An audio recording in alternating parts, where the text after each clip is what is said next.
뭔가 약간 노래만 살짝 흐름이 예.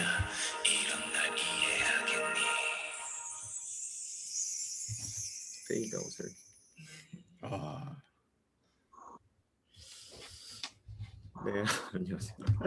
안녕하세요. 소리 잘 들리시죠? 네. 어머니들은 채팅으로 답 주셔도 되고 간단하게 뭐 마이크 켜서 이렇게 답 주셔도 되고요. 일단은 그냥 제 핸드폰에 있는 노래를 틀었는데 일상으로 초대 제목이니까 진짜 빨리 코로나 끝나고 원래 지내던 일상으로 돌아갔으면 좋겠네요. 일단은 지금 저희가 이제 이렇게 사실 얼굴 뵙고 계속 얘기하는 게 제일 좋겠지만 이제 뭐 코로나 뭐 이런 부분 때문에 일단은 각자 이제 다 집에서 뭐 자주 모여서 얘기할 수가 없어서 이렇게 좀 줌으로라도 좀 어떤 학습 관련된 내용들을 좀 전달도 하고 근데 이제 너무 이제 저희가 일방적으로 전달하는 느낌보다는 어머니들께 이제 편안하게 저희도 오늘 일부러 이렇게 좀 편안하게 얘기를 한번 해볼 거예요. 어떤 막 전달하는 부분보다는 좀 편안하게 전달을 어느 정도 얘기하면서 어머니들이 궁금하신 거 편안하게 진짜 좀 카페에 마주 앉아 있는 느낌으로 그렇게 얘기 드렸으면 좋겠다라는 생각으로 오늘 이 자리 마련했고요. 일단 인사부터 드릴게요. 저는 SM에듀 원장 맡고 있는 이성민 쌤입니다. 네. 네, 안녕하세요. 저는 SM에듀 한진철이라고 합니다. 네. 뭐 약간 채팅으로라도 짝짝짝이라도 해주시면 네 심심한데 아, 감사합니다. 네 위로가 되네요. 네. 큰 위로가 되네. 아, 네. 민철이 어머니시구나. 네. 그동안 애기들 통해서만 많이 채팅이랑 많이 해서 일단은 아마 좀 뒤늦게라도 몇 분 더 들어오실 것 같은데 저희 예약하신 분의 그래도 저는 예약하신 분의 한 반은 올 거라 생각했는데 아직은 지금 참여율이 처참하네요. 하시겠다는 분은 한 50분이 넘으셨는데 네. 일단 그래도 진행 한번 해보도록 할게요. 저는 뭐 요즘 그런 것 같아요. 이제 코로나와 유튜브 이런 게 거치면서 예전에 이제 인터넷 초반에 나왔을 때랑 비슷한 현상인데 너무 많은 정보와 영상 예전에는 영상으로 만들어지는 게 되게 하나하나 소중해서 그것들이 나오면 어머니들도 집중해서 보고 하셨을 건데 지금은 영상 자료나 그런 것들도 너무 많고 그래서 그 수많은 자료들 중에 도대체 어떤 걸 걸러서 들어야 할지 뭐 그런 것들도 좀 고민이 있으실 건데 요번에는 저희가 이제 일방적으로 전달보다는 이게 뭔가 좀 교류하면서 어머니들 질문 답해주고 하면서 어머니들이 어찌됐건 좀 올바른 어떤 학습에 대한 상을 좀 잡았으면 하는 의미로 준비했고요. 오늘 닮음이랑 조합 잘하는 법, 닮음에 대해서는 제가 얘기할 거고요. 조합에 대해서는 여기 한진철 쌤이 얘기해 주실 겁니다. 요 얘기는 좀 길지 않게끔 얘기하고 중간중간 진행하면서 간단한 질문 있으시면 그리고 그거에 바로바로 답 드릴 수 있는 거 있으면 답도 드리고 그 다음에 전체적으로 어머니들 궁금하신 거 우리 아이에 대해서 뭐 이런 얘기들이 있으면 후반에 얘기 드리도록 할게요. 오늘 진행 순서 이제 제가 먼저 닮음이란 그리고 닮음 잘하는 법 그리고 진철쌤이 조합이랑 조합 잘하는 법 이렇게 얘기해 주시고 그 다음에 여기서 뭔가 약간 Q&A로 이제 각자 어머니들이 궁금한 거 우리 아이 상황 뭐 그런 것들에 대해서 얘기해 주시면 저희가 이제 답을 드리도록 할게요. 네, 자, 첫 번째 닮음이란 일단은 닮음이 뭐 사실 어머니들 아시죠? 이제 닮음이 이제 수학적으로 뭔가 이제 처음으로 뭔가 좀 어려워지는 내용이 등장하고 학생들이 그동안 뭔가 이제 한 번씩 다 고비가 찾아오는 뭐 그런 시기인 건데 닮음 일단 닮음이 뭐냐 닮음의 개념의 총량 사실 닮음이라는 것 자체를 여러 그 어머니들이 문제집 펴보시면 중의 닮음의 그 개념은 그렇게 양이 많지가 않아요. 뭐 닮음 조건 어떤 것들 있죠? 뭐 잠깐 떼고 할게요. 닮음 조건 하면 뭐 SSSS, 뭐 SAS 뭐 등등 뭐 오늘 개념을 다 설명할 건 아니지만 뭐 그리고 직각 삼각형의 닮음 또 종이를 접하게 접은 거 평행선을 이용한 유형 그리고 각의 이등분선 정리 내각 외각 그리고 닮음비 넓이비 부피비 뭐 사실 그 개념의 총량으로 보면 엄청나게 많지는 않습니다. 닮음에 대한 내용들이 하지만 요 정도밖에 안 되는 것 같지만 정작 왜 이렇게 어려운지 좀씩 내용을 더 진행해 보도록 할게요. 닮음이라는 게 특징이 유형이 엄청나게 많아요. 방금 얘기했다시피 알려주는 개념은 몇 개 없는데 그걸 응용하는 문제들은 엄청나게 이게 많이 나옵니다. 그래서 이제 개념을 떠나서 약간 유형으로 따로 익혀야 되는 심한 문제들이 꽤 있고요. 그리고 그 많은 유형들 중에서는요, 그 심한 유형들 중에서는 사실상 중3 과정인 건데 중3 과정 배우고 풀어도 어려운 내용인 건데 그 중3 과정의 개념을 일부러 끄집어서 내려서 만든 좀 억지로 이제 만든 심한 유형들이 또 존재합니다. 그리고 독특한 보조선 문제들. 연장선 긋는 건 기본이고요. 어떤 도형 이렇게 있을 때 연장선 그어서 푸는 건 기본인 거고 정삼각형을 붙인다든가 심지어 도형을 일부러 회전시켜서 푸는 문제들. 그리고 이제 경시가 연계되는 문제들. 그래서 닮음 자체가 엄청나게 많은 유형들을 가지고 있어요. 개념에 비해서 유형의 양이 엄청 많다.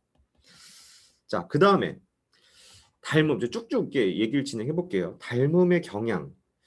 우리가 이제 닮음이 지금은 사실 닮음뿐만 아니라 교육 과정에서 잡고 있는 모든 이제 수학의 흐름이 좀 그렇습니다. 뭐냐면 첫 번째는 쉬워지는 교육 과정. 이 교육 과정은 이제 교육 정책상 학생들이 이제 학습적인 좀 부담을 좀 줄이기 위해서 조금 더 교육 과정에서 어려운 내용들을 많이 계속 덜어내고 있습니다.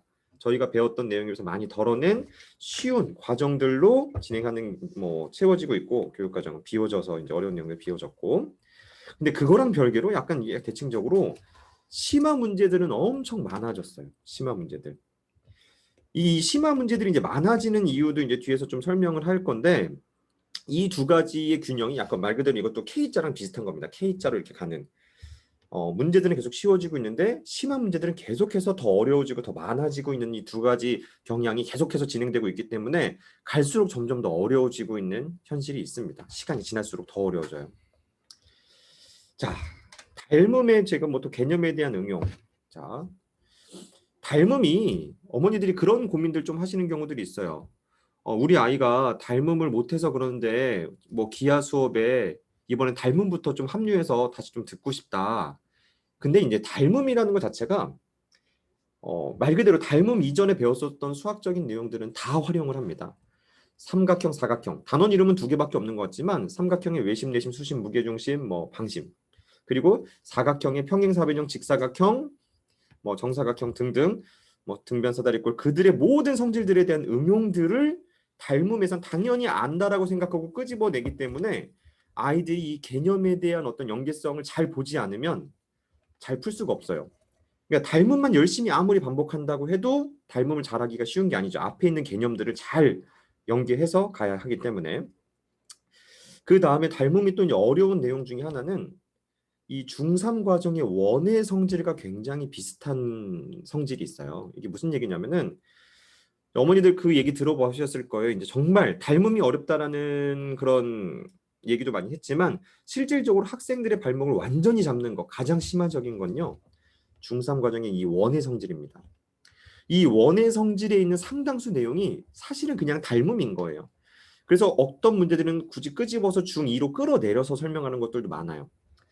근데 이제 닮음을 저는 아이들이 정말 나중에 잘 하려면 중3 과정까지 이제 보는 눈이 갖춰졌을 때 이제 비로소 좀 완성이 된다고 봅니다. 왜냐하면 이 중3 과정의 원의 성질들의 그 응용들이 사실 닮음이랑 워낙 관련이 있기 때문에 닮음 안에서는 어떻게 이렇게 어려운 내용이 나오지 좀 막막하지만 중3 과정을 보고 나면 이 둘이 사실 이게 관련이 있구나라는 거를 알게 된다기보다는 알 수도 있죠. 그리고 이제 알려주는 선생님한테 좀 배워야 한다라고 보고요. 그래서 그런 연계성들이 있어요. 자, 제가 이제 좀 빠르게 그냥 좀 얘기를 했어요. 오늘은 뭔가 이렇게 막 하나씩 막 정보 전달보다는 간단하게 브리핑하고 어머니 얘기 좀 편안하게 하는 그런 시간 갖고 싶어서. 그리고 10시 반으로 잡은 이유도 보통 이제 저는 이제 1시간에서 이제 최종적으로 만약 시간이 좀 더 오버된다면 1시간 좀 넘을 수 있을 건데 적어도 12시 전에 끝나서 아이들이 이제 식사나 그런 거 챙기시는데 부담 없으시도록 10시 반으로 좀 당겨서 잡아봤고요. 닮음 잘하는 방법 좀 얘기해 볼게요. 닮음 잘하는 방법. 일단 첫 번째, 원리로 학습을 해야 돼요. 자, 이 부분은 제가 학생들과 이제 대화해 보면 깜짝깜짝 놀랍니다. 너 이거 어디서 어떤 공식 문제가 나왔어요. 학생이 막 뿅뿅뿅 답을 구해요. 이거 어떻게 풀었어? 그러면은 이거 무슨 공식을 이용해서 풀었어요. 그래요. 그래서 그 공식 어때 원리도 알아? 설명 들었니? 아니요, 그냥 공식만 외우라고 했는데요. 그런 경우들이 생각보다 많습니다. 모든 선생님들이 정말 다 똑같이 알려주는 건 아니잖아요. 근데 그냥 문제집에 소개되어 있는 공식, 이런 공식이 성립해, 자 문제 풀어보자, 이런 학습으로는 이건 수학은 아니에요. 물론 아직 되게 이제 초기 단계는 그런 식으로 알려주는 과정도 있을 수 있겠지만, 이제 학생들이 제대로 끌으려면 하나하나 그 원리를 정말 이해시키면서 왜 그런 공식이 나오는지를 설명해 줘야 되거든요. 원리로 학습하는 게 굉장히 중요합니다. 그 다음에 자기 손으로 직접 풀기. 자, 학습은 크게는 두 가지가 있죠. 뭐냐면은 듣고 이해하는 능력. 선생님이 저렇게 푸네. 어려운 내용 저렇게 풀어주시는구나. 이런 걸 듣고 이해하는 능력이 필요할 때도 있고, 또 다른 하나는 듣는 건 듣는 건 거고 자기 손으로 문제를 푸는 게 있습니다.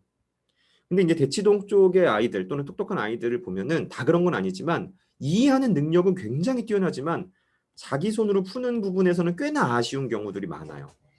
그리고 또 어떤 경우는 머리가 되게 좋은 학생들은 워낙 머리로 많이 하다 보니까 손 발달도 되게 잘 안 됐어요. 이렇게 손 근육이 발달이 덜 돼서 꼼꼼히 쓰거나 하는 부분도 되게 취약한 경우들이 많습니다. 일단 닮음 잘하려면 정말 자기 손으로 직접 하나 그으면서 많은 문제를 좀 풀어보는 과정이 항상 당연히 필요합니다. 이건 모든 학습에서 필요하겠죠. 세 번째가 이제 보조선.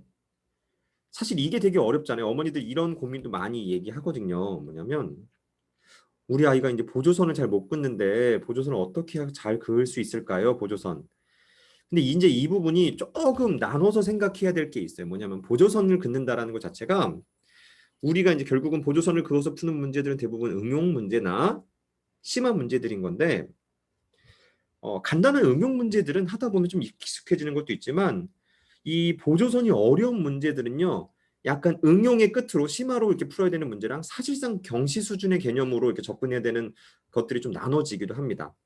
그리고 이런 조건 속에 이런 도형을 뭐 정삼각형을 붙여서 풀어야 한다든가 이런 경우에 회전해야 한다든가, 사실 모든 문제에 해당되는 보조선을 문제마다 다 따로따로 외우는 건 쉽지는 않겠지만 가장 우선시되는 거는 몇몇 특수한 유형들은 외워야 하는 유형도 실제 일부는 존재합니다. 이 그림 기억해. 이거는 반드시 회전해서 푸는 거야. 요 문제는 워낙 심한 문제로 개발된 건데 정삼각형을 붙여서 푸는 유형이란다. 이제 아이들이 질문을 해요. 선생님, 정삼각형을 왜 붙여야 돼요? 그러니까 이거는 이렇게 생각해야 됩니다. 심한 문제를 만드는 과정에서 누군가가 정삼각형을 붙여야지만 푸는 그런 문제를 만들어냈어요. 이해돼요? 정삼각형을 붙여야지만, 어떤 도형에 정삼각형을 붙여서만 풀 수 있는 문제를 개발시킨 거죠. 그 상태에서 정삼각형을 지워놓고 문제를 냈는데, 그럼 그 문제를 풀어야 하는 사람은 퍼즐처럼 어떻게 풀까 고민하다가 혹시 정삼각형을 붙여서 풀어볼까? 라는 그런 부분을 생각해야 되는 건데, 스스로 생각하는 건 어렵고요. 일단 정삼각형을 붙여서 푸는 그런 방법이 있다라는 것 자체를 경험을 하는 게 좀 중요하고, 그리고 정삼각형 붙여서 푸는 이런 유형의 개수는 그렇게 많지는 않거든요. 그래서 요런 문제는 이렇게 붙여서 푸는 거였지, 좀 그런 걸 기억을 해볼 필요도 있습니다. 그리고 가장 중요한 거는 모든 문제가 그런 건 아니겠지만 문제 상당수 내용을 읽어보면 이런 조건 속에선 이런 보조선을 그어야지라는 부분이 문제 핵심적인 힌트가 나와 있어요. 그냥 이제 막연하게 이제 그냥 문제마다 그냥 골똘히 쳐다보면서 어떤 보조선 그을까가 아니라 조건을 읽다 보면 중점이라든가 평행이라든가 또 각을 이등분 했다든가 그런 조건들 속에서 이런 경우 어떤 보조선을 긋는 거야라는 것들을 알려주면서 좀 학습을 할 필요가 있어요. 그런 부분까지 꼭 좀 중점을 잡아가면서 진행을 하셔야 되고요. 닮음 잘하려면 아까도 제가 얘기했는데 경시 연계 문제와 심화 문제를 좀 구분을 해야 합니다. 자, 요거 되게 중요한데 경시 연계 문제와 심화 문제. 이제 우리가 이제 학습에 있어서는 제가 이런 얘기 이제 많이 해요. 뭐냐면 각 학교, 예를 들어서 이제 근처에 뭐 휘문중학교나 뭐 이렇게 각 학교 선생님들은 고민을 하게 됩니다. 이제 시험 때 일단 애들이 똑똑한 애들이 웬만한 문제는 거의 다 풀어봤을 거고 새로운 문제 어떤 걸 좀 자극을 줄까? 뭐 이런 그런 거 고민하다가 그럼 새로운 유형을 어떻게 이제 만들게 되냐면 외국 좀 뭐 경시대회, 한국에 없는 경시대회 최근에 나왔던 문제를 좀 변형하거나 좀 아니면 원래 경시책에 있었던 문제를 변형하거나 완전 스스로 창의적으로 생각하는 경우들도 있지만 대부분은 다른 문제를 가지고 오는 경향들이 생각보다 많아요. 그래서 그런 신유형이 탄생하는 것 자체가 경시랑 연계된 부분들이 생각보다 되게 많다라는 겁니다. 그래서 저는 뭐 이런 얘기도 해요. 만약에 1년에 닮음에서 1년에 전국적으로 한 5개의 신유형이 나온다라고 생각한다면 전국에서 만약에 지금부터 100년 후 100년의 시간이 흘렀다고 생각해 볼까요? 그럼 닮음에 대한 신유형만 100개가 500개가 되는 겁니다. 500개. 그럼 아이들이 나중에 미래에 태어날수록 점점 더 힘든 그런 학습을 하게 되겠죠. 이런 부분은 좀 안타까운 것 같아요. 유형이 계속해서 늘어나니까. 자, 그 다음에 그래서 이제 경시 연계와 심화로 좀 구분을 해서요. 경시로 이렇게 연계되는 부분들은 그냥 학습을 하기보다는 사실은 이게 어떤 이론과 관련이 있는지 그런 경시적인 공부를 좀 한 후 설명을 해줘야 돼요. 그냥 문제로만 설명을 해주면 아이들이 왜 이렇게 푸는지 왜 이렇게 어려운지에 대해서 좀 감을 잡지 못합니다.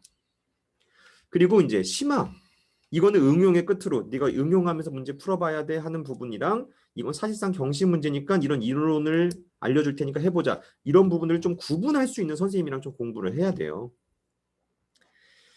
그리고 이제 또 닮음 이런 극심한 문제나 이제 3-2와 경시 이론까지 학습한 다음에 이런 극심한 문제는 3-2나 경시 이론의 수준까지 학습한 다음에 배우는 게 좀 유리하다.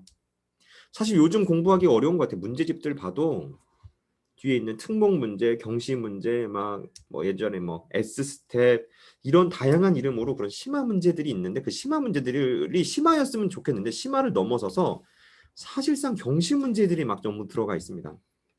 그래서 그런 보는 눈을 제대로 갖기 위해서는 좀 그런 걸 구분해주면서 좀 약간 단계를 나누어서 좀 공부를 해야 하는 거죠.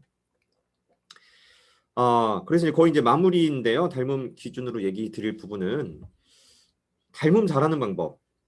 저는 일단은 이런 경우 가장 비상이라고 봐요. 아이들이 이제 학습할 때 과정 없이 빠르게 문제를 푸는 경우. 어머니들은 크게는 2가지 반응이세요. 과정 없이 이제 애들이 문제를 빠르게 풀면 우리 아이가 진짜 머리가 똑똑한가 보다 머리로 다 푸네라는 생각을 하실 경우도 있고 어떤 경우는 이게 손을 좀 쓰면서 식을 올바르게 세워야 되는데 이거 나중에 큰일 날 건데 어떻게 하지? 뭐 이런 고민을 하시기도 하거든요.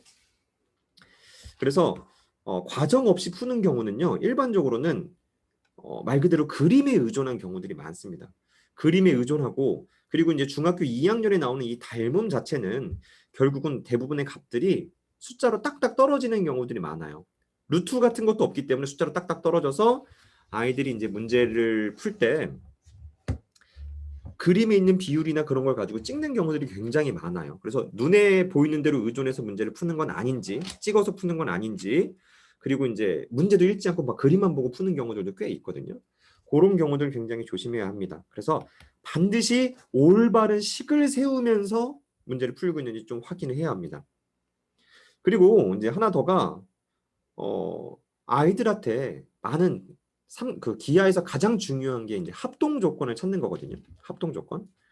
그럼 합동 조건이 원래 이제 중1과정에 등장하는 게 이제 SSS 합동이랑 SAS 합동이랑 뭐 ASA 합동 정도가 있고 그 다음에 중2 EA에서 RHS, RHA 이런 합동 조건들이 이렇게 있어요. 근데 아이들한테 문제 풀 때 합동 조건을 찾아보라고 한번 해보세요. 물론 합동 조건을 정확하게 그걸 검사해 줄 수 있는 선생님이나 부모님이 옆에 계셔야 되겠지만 합동 조건을 써보라고 하면 생각보다 대부분의 아이들이 합동 조건을 잘 못 찾습니다. 정확하게 합동 조건 찾는 훈련 자체가 엄청 안 돼 있어요. 그리고 각각의 의미들이 헷갈리는 경우들도 많습니다. 여기는 그렇게 안 헷갈리는데 굉장히 심화까지 배웠고 막 심지어 경시학원 다니고 있는 아이들이 뭐 제 수업을 들으러 온 경우들이 있어요. 기하가 좀 약하다면서. 제가 질문을 많이 하거든요. RHS 합동에서 너 H가 뭔지 알고 있니? 물어보면 상당수가 90도나 뭐 높이 이렇게 대답을 해요. 근데 이제 실제 H는 빗변이거든요. 그럼 이 도형에서 그러니까 도형 닮음을 풀기 위해서 또 도형 문제를 풀기 위해서 가장 기초적으로 알아야 될 합동과 그런 용어조차도 사실은 제대로 안 잡힌 채 공부하는 경우가 생각보다 많다는 겁니다. 끊임없이 확인해야 돼요. 너 정말 알고 있는지, 너 그 개념 알아? 뭐야? 이런 거 계속 확인하면서 풀어야 한다는 겁니다. 네, 자, 그 다음에 마지막에 이제 원리를 모르면서 이제 공식으로만 푸는 경우. 이제 문제집에 따라서 저는 뭐 모든 문제집이 장점, 단점으로만 구성된 건 아니겠지만 조심해야 될 문제집 스타일 중에서는요. 센이나 RPM 문제를 풀 때 보통 한 페이지에 여기에 개념이랑 공식이 나와요. 그다음에 보통 문제가 한 3개가 붙어 있습니다. 근데 여기에 공식이 써 있다 보니까 아이들이 수학적인 원리를 이해하기보다 그냥 공식 보고 그냥 그 공식에 대입만 하면 한두 개가 풀려요. 마지막 문제가 좀 응용인데 못 풀어도 보통 선생님이 이런 걸 알려주게 되니까 금방금방 막 문제들을 쭉쭉쭉 해결해 나갑니다. 하지만 이렇게 문제를 풀죠? 한 단원, 두 단원 지나가면 아무것도 안 남아요. 중요한 건 원리를 제대로 이해시켜주면서 문제를 풀어야 되는 건 거지. 그냥 단지 공식, 이해되지 않는 공식에 잠시 숫자 대입할 수 있는 거 그런 게 수학이 아니다. 뭐 이런 얘기. 네, 일단 뭐 너무 이게 쌍방향이었으면 좋겠는데 너무 단방향 하는 것 같고, 네, 저희 대화도 없었고. 자, 일단은 좀 딱딱하지 않게 닮음에 대해서 일단 1차적으로 얘기했습니다. 어머니도 궁금하신 거 저도 이제 쭉 전달할 거고, 진철쌤이 조합에 대한 설명해 주실 건데, 심심하지 않게 제가 막 끼어들 수도 있어요. 네, 해보겠습니다. 네, 다시 한번 인사드릴게요. SMAD 한진철입니다. 네, 짝짝짝. 네. 네. 네, 어머님들 편하게 다 네, 댁에서 차 한잔 하시면서 그냥 들으시는 분위기일 텐데, 네, 저도 조합에 대한 얘기를 이제 어머님들하고 잠깐 나눌 텐데, 지금 원장님이 하신 말씀에 제가 살짝만 뭔가를 좀 보태고 싶은 게 있어서 그걸 먼저 잠깐만 말씀드릴게요. 그 센이나 어떤 RPM이나 어떤 유형서를 풀 때에 원장님이 얘기를 하셨어요, 지금. 그래서 저는 어머님들한테 좀 권해드리고 싶은 방법이 이렇게 교재에 보면 어머님들 이렇게 유형별로 문제들이 한 3-4문제 정도씩 있습니다. 그래서 저는 아이들에게 그런 교재로 수업을 할 때는 순차적으로 풀게 하지 않아요. 그 유형을 첫 번째 1번부터 뭐 19개의 유형이 있다면 첫 번째 문제들을 순차적으로 쭉 풀게 하고요. 거기에 대한 완성도를 점검하고 질문을 받고 해결한 뒤에 두 번째, 세 번째 문제들을 과제로 낸다든가. 그러니까 그렇게 공부를 하면 훨씬 더 효과가 배가가 됩니다. 왜냐하면 처음부터 끝까지 내용을 아이가 여러 번 학습하는 효과가 있는 거거든요. 그래서 그 유형서는 꼭 그렇게 학습시키기를 좀 권해드려요. 제가 이 말씀을 먼저 드리고 싶고, 자, 일단 조합에 대한 말씀을 간단하게 드릴게요. 일단 아이들이 중고등 과정에서 배워야 하는 이 조합이라는 파트가 단어에 좀 특수성이 있죠. 그러니까 수학에 저희가 뭐 흔히 중고등 수학에서는 대수학, 그죠? 기하학, 또 뭐 해석학 이런 분야가 있다고 합니다. 물론 아이들이 경시 준비를 하거나 그러면 정수, 대수, 기하, 조합 이런 파트들을 이제 분야를 나눠서 배우기도 하는데 이 조합이라는 단원이 초등학교 때부터 아이들이 배워야 하는 그 양을 먼저 제가 한번 말씀드려 볼게요. 이게 초등 과정에서의 아이들이 배우는 조합은 이게 5학년 2학기 과정인가 그렇습니다. 이게 평균과 가능성이라는 파트에 이 가능성을 다루는 문제가 아주 살짝 들어있어요. 그러니까 뭐 주사위를 던졌을 때 짝수의 눈이 나올 가능성은 이런 형태죠. 이게 중등 과정에서 배우는 어떤 확률을 그냥 한번 아이들에게 살짝 짚어서 넘어가는 과정에 불과합니다. 그리고 이제 중등 과정을 넘어가게 되면요, 아이들은 합의 법칙, 곱의 법칙이라고 그 교과 과정에서 가장 서두에 이제 편성이 돼 있는데 이 개념들을 이용해서 아이들이 실제로 제가 지금 여기 표현해 놓은 이 3가지 유형의 문제들을 트레이닝을 해요. 위에 있는 내용들이 이제 기본 원리가 돼서 줄 세우고 대표도 뽑아보고 반장, 부반장 뽑는 이제 회장, 부회장이죠. 네. 그런 경우의 수도 따져보고 자연수를 몇 가지 방법으로 만들어낼 수 있느냐 이런 문제들 다룹니다. 야, 근데 이게 중등 과정에서 아이들이 학교에서 내신을 보게 되면 이런 문제들만 나오지 않아요. 이제 어머님들도 아마 잘 생각해 보시면 뭐 이런 표현도 많이 기억나시지 않나요? 사전식 배열. 이런 표현 혹시 기억나세요?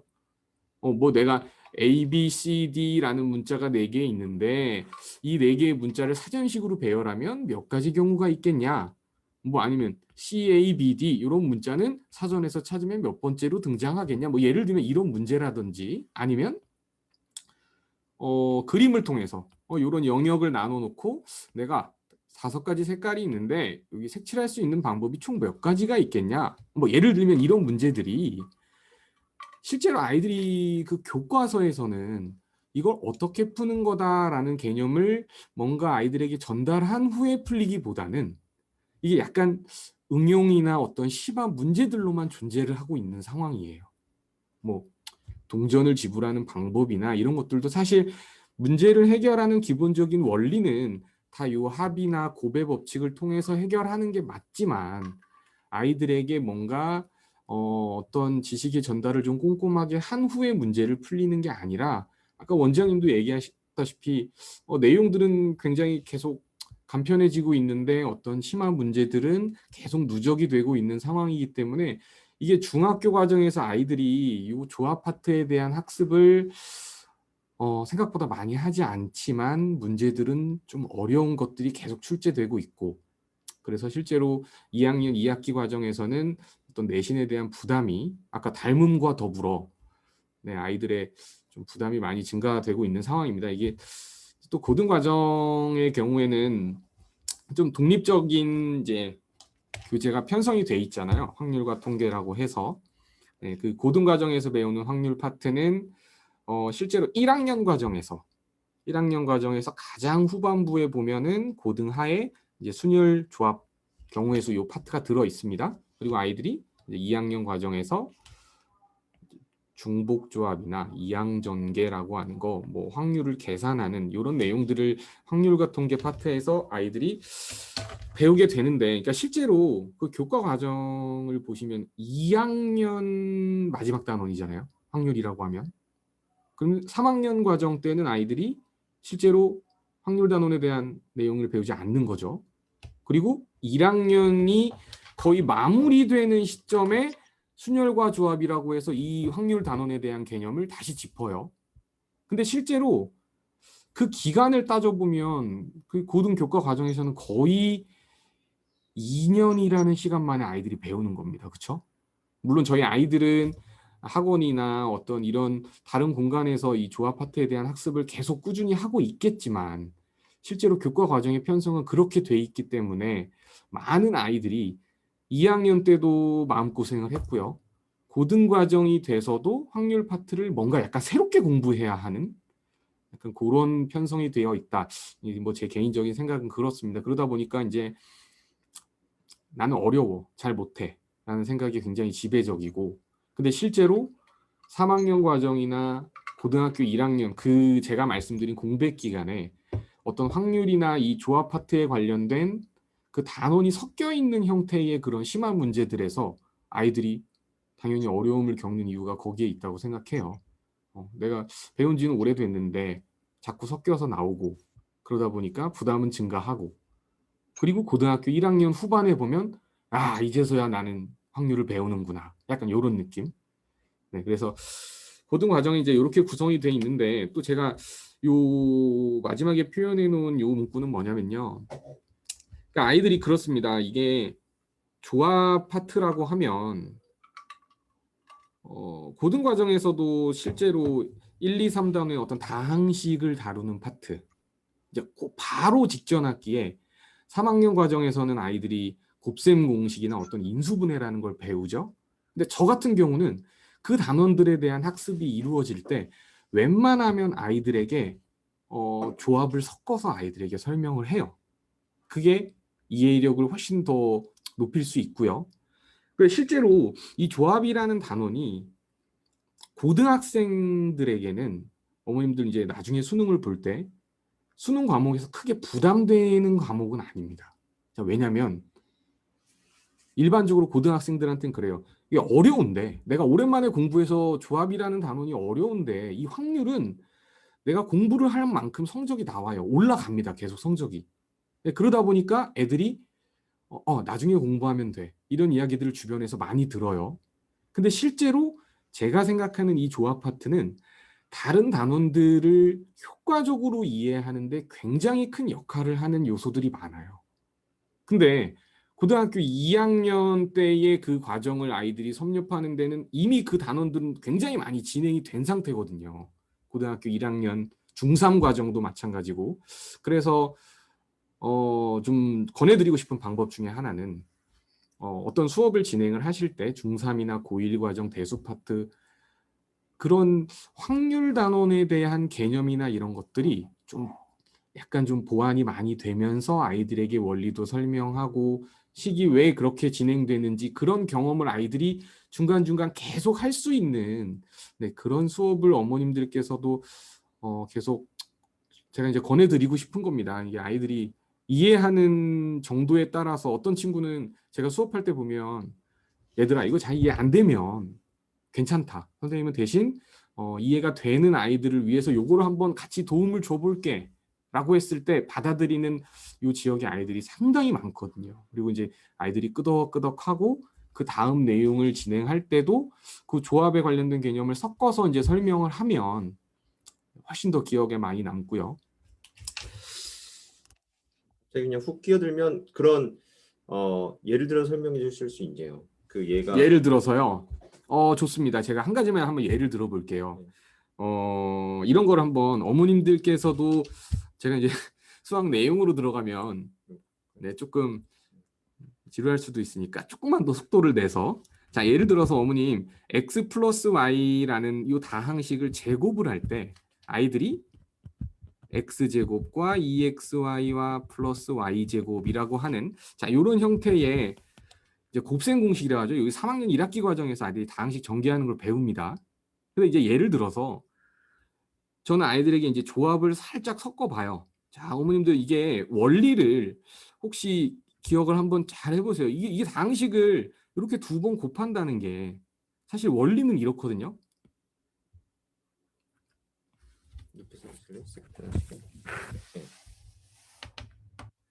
자, 보시면 이렇게 생긴 직사각형이 있다고 해봅시다. 죄송해요. 이게 이렇게 생긴 정사각형이 있는데요. 자, 이 변의 길이 x, y, x, y 이렇게 생긴 정사각형의 넓이를 구하는 게 사실 이 좌변의 모양이에요. 그죠? x 플러스 y를 제곱하는 거죠. 자, 근데 아이들에게는 이 x 플러스 y와 x 플러스 y라는 두 개의 다항식을 전개하면 얘들아 이렇게 곱해서 이 네 개의 항이 더해지면 이런 항이 계산이 돼요. 사실 이렇게 학습하는 아이들이 대부분일 거예요. 그죠? 근데 이 넓이를 네 개를 합쳐주면 이런 다항식이 된다. 근데 이거를 약간 조합을 섞어보면요. 이렇게 생긴 어머니 바구니가 두 개 있습니다. 여기에 X라는 공, Y라는 공, 이렇게 생긴 공이 두 개씩 들어있는 거예요. 그래서 내가 이렇게 가로에서 변의 길이 하나, 세로에서 변의 길이 하나, 얘네 둘을 곱하면 X제곱이 되는 거죠. 자, 이거를 약간 이제 확률적인 의미, 경우의 수를 생각해 보는 겁니다. 이렇게 바구니 두 개에서 내가 공을 이렇게 두 개의 공을 꺼내는 거예요. X라는 공, X라는 공. 그러면 이제 이 둘의 곱이 X제곱이 되는 걸 아이들에게 설명해 줍니다. 그러면 Y와 Y를 꺼내도 Y의 제곱이 되는 거죠. 그런데 X와 Y라는 공을 꺼내는 건 이렇게 꺼내는 방법도 있지만 이렇게 꺼내는 방법도 있어요. 그러면 이 XY라고 하는 이 항은 두 가지 경우가 존재한다는 이 경우의 수를 아이들에게 설명해 주는 겁니다. 자, 그러면 예를 들어서 이 원리를 아이들이 이해한다면요. 이게 사실 중학교 교과과정 3학년 때는 다루지 않는데 예를 들면요. 자, x 플러스 y 플러스 z의 전체 제곱인 이 항이 3개짜리인 다항식을 제곱하는 게 3학년 과정에서 배우지 않아요. 그죠? 근데 실제로 이렇게 생긴 두 개의 바구니에 XYG라고 하는 공이 이렇게 3개 들어있고요. 나는 여기서 하나의 공들을 꺼내서 곱한다고 생각을 해보는 겁니다. 그럼 아이들이 아까 그 원리를 이해한 친구들은 X 두 개 꺼내고 Y 두 개 꺼내고 Z 두 개 꺼내는 방법은 하나씩 있을 텐데 내가 X와 Y라는 공을 꺼내서 만들어지는 이런 항은 요렇게도 있고 요렇게도 있다는 거 요 항을 만들어내는 거 그렇게 어려운 일이 아니에요. 생각해 보시면. 그쵸? 그리고 실제로 조금 더 생각이 나가면 요렇게 생긴 다항식에 내가 요걸 세제곱하는 방법까지도 아이들이 잠깐만 고민을 해보면 그 항을 충분히 만들어낼 수 있습니다. 그러니까 이제 저는 지금 그 대수 파트 쪽에 관련된 그 경우의 수를 그냥 살짝만 섞어서 말씀드린 거예요. 근데 이게 실제로 초등학교 3학년, 4학년, 5학년, 6학년 요 친구들에게 설명을 했을 때 이게 못 받아들이는 내용이 아니란 말이죠. 근데 이게 가미가 된 상태에서 아이들에게 설명을 했을 때와 실제로 제가 아까 그린 어떤 이 정사각형이나 직사각형 모양의 요 원리만 가지고 아이들에게 얘기했을 때랑 아이들이 나중에 그걸 끄집어내는 네, 그 능력이 다르다는 게 일단 저의 생각이고, 물론 아이들의 역량이 중요합니다. 받아들일 수 있어야 하고. 문득 뭐 저 기아 쪽에서도 하다 보면 이런 게 아마 아까 저희 회의할 때도 얘기했었었는데 그런 뭐 다각형의 꼭지점의 개수, 아니, 다각형의 뭐 대각선의 개수를 좀 구한다든가 그런 어떤 건물 뭐랄까요, 어떤 그 연결된 문제인 건데 뭐 공장이 5개가 있다. 이 5개의 공장을 연결할 수 있는 도로 몇 개 있냐, 이 활용 문제 같은 거로 이거 중일 활용 문제로 나오거든요. 근데 이게 사실은 결국 이 모서리 개수 5개를 구하고 이 대각선의 개수를 구하면 되는 건데, 물론 간단한 도형에선 구할 수 있지만 이런 것들도 다 사실은 경우의 수 개념들이 막 들어가는 것들이 많잖아요. 그러니까 이 경우의 수나 이 조합 내용은 사실은 큰 틀에서는 좀 그게 제일 큰 것 같아요. 저는 이제 요리랑 관련지어서 예전에 이렇게 얘기하게 되더라고요. 뭐냐면 어머니들이 이제 큰 식재료는 기본적으로 기하와 대수라는 큰 식재료, 그걸로 다 이제 요리를 하는 건데 결국 요리마다 들어가는 어떤 그 조미료나 핵심적인 손맛 같은 것들은 다 경우의 수와 정수적인 아이디어가 진짜 많이 들어가거든요. 그러니까 수학적인 센스, 문제를 똑같이 풀 건데 똑같이 문제를 주어졌고 기하 실력도 대수 실력도 비슷한데 또 실력의 차이를 만들어내는 게 어떤 친구가 수적 감각이 뛰어나 딱딱 보면 얼마인지 다 알고 그 숫자들의 배수 관계들을 되게 잘 보는 친구들, 그게 이제 정수적인 감각인 건 거고, 그리고 어떤 친구는 경우를 참 잘 나누고 그걸 보는 눈이 있어. 그렇다면 이 문제 풀 때 훨씬 유리해서 이 조합이라는 부분을 어머니들이 일반적으로 되게 후순위로 많이 미루게 되는데 보통은 이 부분이 해놓으면 굉장히 사실 잘 해놓으면 여러 가지 학습에 되게 잘 쓰이는 부분이죠. 전 그렇게 생각합니다. 예, 다른 단원들 공부할 때 상당히 큰 역할을 하는 수학의 한 파트다. 그리고 실제로 조합 수업을 할 때 아이들에게 이제 그렇게도 얘기를 해요. 우리가 배우는 중고등 과정의 그 수학 과목들 중에 실제로 나중에 어떤 이과로 진학을 해서 뭔가 본인이 공업 수학이나 이런 관련된 전문적인 수학 분야를 배우지 않는 아이들도 일상생활에서 너희가 수학을 가장 많이 활용하는 그런 파트 아닐까. 조합이나 통계는. 네, 그 아이들이 어쨌든 굉장히 많이 처음에 수긍을 하고 집중해서 공부를 하는데, 네, 제가 말씀을 이어가겠습니다. 일단 원장님이 아까 닮음 얘기하신 그 경향이랑 완벽하게 일치합니다. 쉬워져요. 계속 쉬워지고 있는데 문제들은 어려워지고 있고요. 아이들이 부담은 증가하고 또 내신 성적이 부담되기 때문에 이제 그 학기가 되면 아이들이 많이 긴장을 하고 특히 잘하는 친구들도 성적을 만들어내는데 좀 애를 먹는 네, 그런 파트라고 할 수 있고요. 이 조합이라고 하는 분야의 좀 성격을 제가 사실 말씀을 드리면 아까 잠깐 얘기하셨는데 아무래도 상당히 독립적인 성격이 강합니다. 그렇죠? 이게 다른 단원하고 섞여서 공부를 하면 학습하면 도움이 된다라고 하지만 실제로 중고등학교의 그 교과 단원의 편성은 상당히 독립적이에요. 2학년 2학기 과정에서 한 번 배우고요. 고등학교 2학년 과정에서 독립적으로 편성이 돼 있다 보니까 아이들이 어머님들도 마찬가지실 거예요. 이게 쉽게 어떤 조합 수업을 선택해서 배우는데 망설여지실 거예요. 여름방학이나 겨울방학 때 대수나 기하 쪽의 학습을 원하지 이게 짧게 조합 수업을 잘 선택하시지 않거든요. 그러다 보니까 이제 학습량이 좀 부족해서 또 연결하면 당연히 어렵다고 판단을 하고요. 다른 단원들하고 섞여서 나오면 아이들이 확 부담스러운 겁니다. 그래서 이제 보면은 실제로 그런 문제들은 뭐 시험 문제나 모의고사에 보면 항상 거의 마지막에 편성되어 있는 이유이기도 하고요. 네, 근데 제가 계속 거듭 강조하듯이 이 파트에 대한 학습을 좀 우선적으로 한 친구들은 그 단원에 대한 어떤 문제풀이의 다양성을 좀 바탕으로 공부를 하게 되니까 훨씬 깊이 있는 이해를 할 수 있다. 네, 조합 단원을 저는 일단 그렇게 설명을 드리고 싶고, 잘하는 방법이요. 이제 조합을 잘하려면 이렇게 해야 한다. 이게 사실 학습 전반적으로 모든 과목이나 모든 파트에도 마찬가지지만 저는 일단 이 조합이라고 하는 경우는 아이들이 빠뜨리면 안 되는 거잖아요. 그죠? 내가 어떤 경우가 있다라는 걸 아이들이 효과적으로 분류해서 그런 경우가 몇 가지 있는지, 네, 그런 것들을 세는 연습을 잘해야 되는데 그 이제 모양이라고 이제 저희는 수영도라고 표현했어요. 이게 이렇게 손가락을 펼친 모양이다라고 해서 내가 어떤 케이스들이 있다라는 그 문제 속에서 원하는 게 어떤 경우가 있다. 이걸 직접 아이들이 다 해보는 겁니다. 네, 그래서 제가 뭐 저학년 아이들의 경우에 어떤 뭐 성대경시나 이런 문제들은 사실 요 수영도를 잘해야 풀 수 있는 경우에서 문제들이 상당히 많거든요. 네, 그래서 요 수영도는 아이들이 많이 그려볼수록 그 문제를 오래 고민한 거고, 네, 효과적인 조합을 공부하고 있는 거다라고 생각해요. 저학년 때는. 자, 그리고 두 번째는 이제 분류. 아까 제가 말씀드렸던 어떤 경우가 있다라는 거에서 내가 혹시 빠뜨린 거 없나? 이거 뭐 이것만 세면 되는 건가? 라는 의심을 아이가 스스로 계속해야 합니다. 그러다가 그 생각의 끝에는 결국 맞네. 다 샜네. 아니네. 그럼 얘가 추가돼야겠네. 그러니까 이런 아이들이 뭔가 의심했던 것을 스스로 확신으로 바꿔나가는 과정이 계속 수반이 돼야 돼요.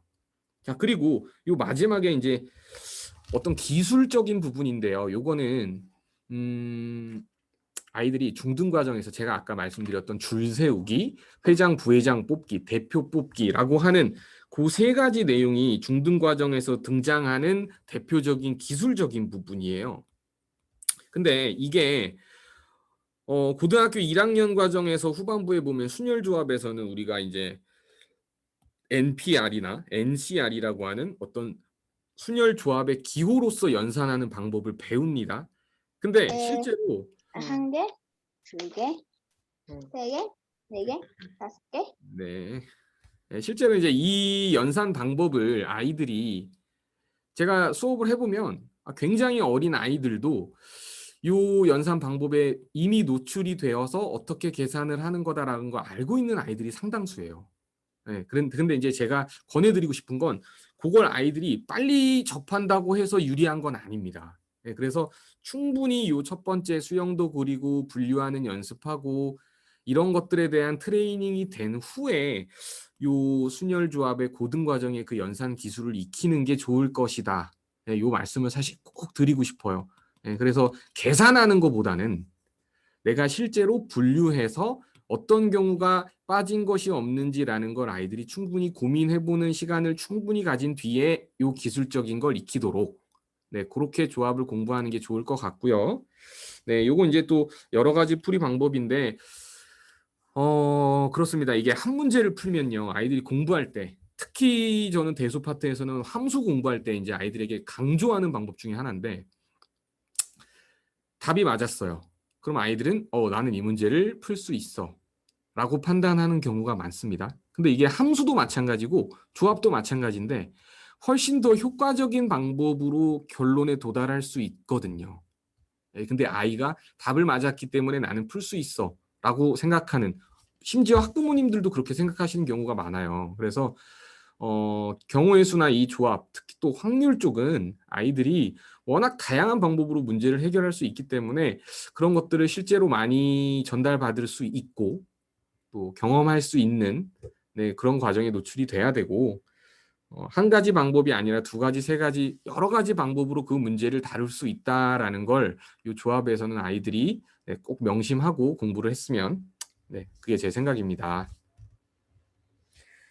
네, 지금 생각보다 시간이 많이 걸렸어요. 저희가 이것저것 얘기하는데 아유, 이게 토크 형식이 되는 너무 이게 그러네. 뼈대를 잡아놓은 걸 그래도 얘기를 하려다 보니까 저는 이제 뭐 어머니들이 훅훅 들어왔으면 좋겠는데 이제 그냥 편하게 근데 그게 무슨 얘기시죠? 이렇게 이런 얘기도 하시고 예를 들어서 설명해 달라든가 뭐 일단은 네 어머니들 혹시 뭐 궁금하신 거 뭐 그런 거 있으면 편하게 뭐 간단하게 채팅이셔도 좋고 그냥 마이크 키시고 잠깐 얘기하셔도 되는데 그냥 이제 궁금한 거나 뭐 개인적인 우리 아이가 현재 뭐 어떤 공부를 하고 있는데 어떻게 생각하느냐, 이 문제집을 풀려고 하는데 어떠냐, 막 이런 거, 그런 것도 편하게 얘기해 주셔도 좋을 것 같고.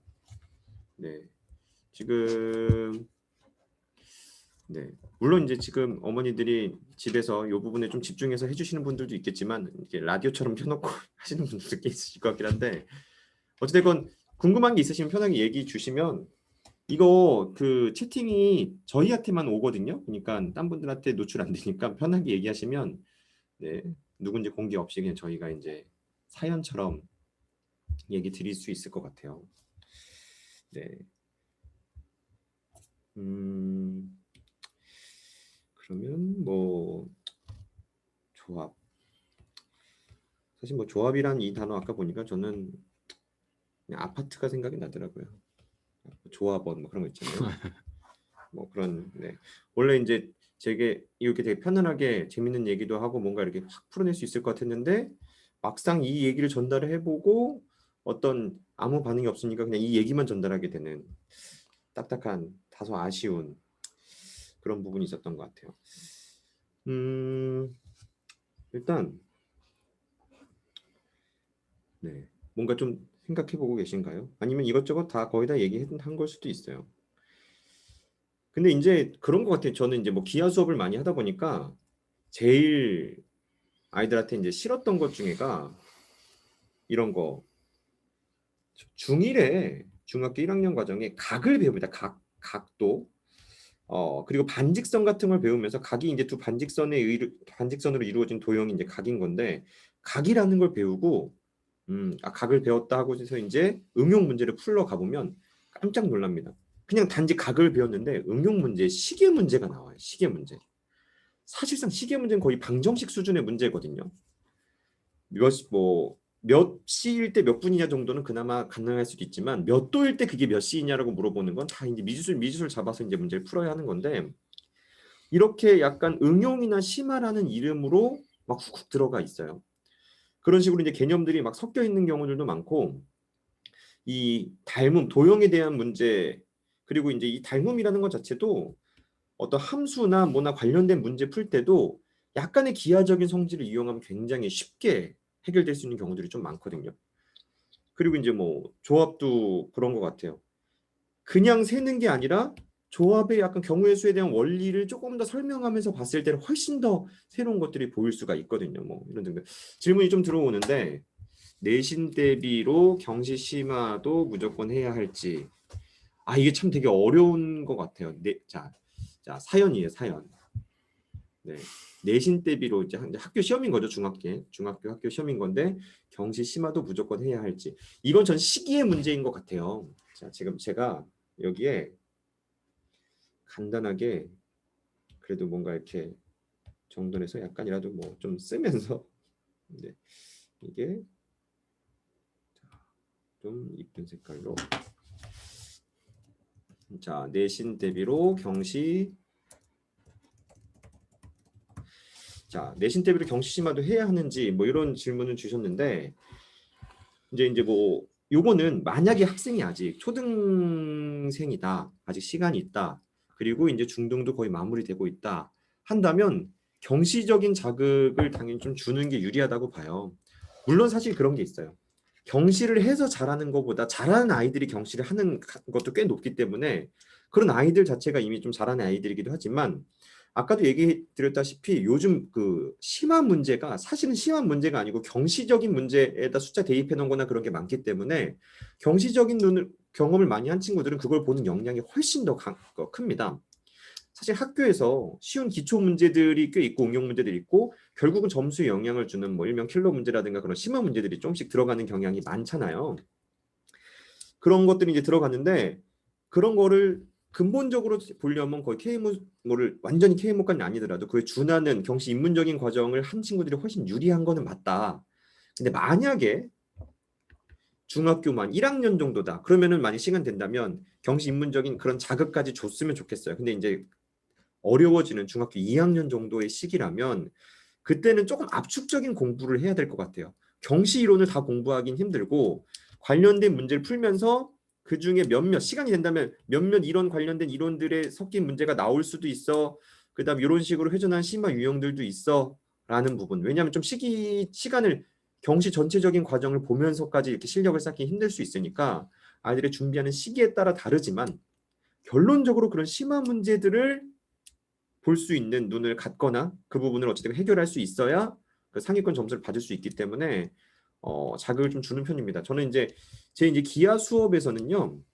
기하가 1단계, 자, 잠시만요. 기하 1단계, 2단계, 3단계, 뭐 3.5단계, 2.5단계, 뭐 2.5, 여기 3.5 이렇게 있는데 여기서 3단계나 3.5는 경시 수준인데 3.5는 아주 이제 경시 느낌인 거고 저는 보통 예전에는 KMO를 볼 친구들이 요걸 많이 보는 편이었는데 요즘 KMO의 유무를 떠나서 3단계까지 하길 좀 많이 추천합니다. 학생이 시간적 여유가 있으면.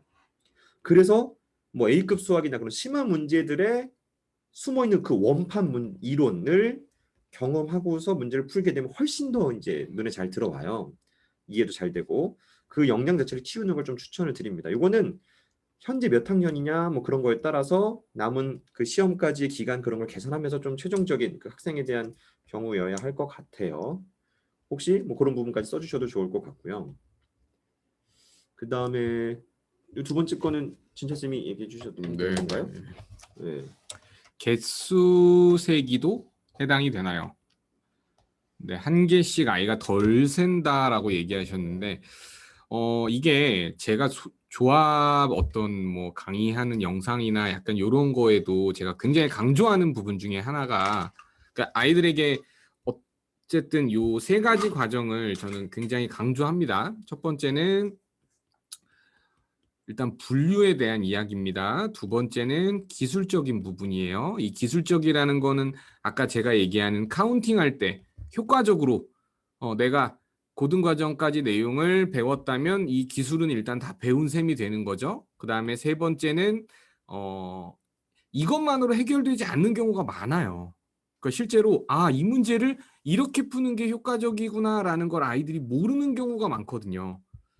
그러니까 실제로 뭐 제가 예를 들어서 설명하면은 이제 조금 말이 길어질 텐데 이게 이제 분류라고 하는 거에 있어서 어머님들이 아이들을 한번 가만히 살펴보시면 이게 굉장히 예민한 부분인데요. 내가 예를 들어서 이런 문제가 있다고 한번 해볼게요. 제가 x 플러스 3y를 했는데 만약에 이 녀석의 값이 20이 되게 하고 싶어요. 자, 이렇게 생긴 자연수 xy 값이 몇 개가 있겠냐라는 문제를 풀 겁니다.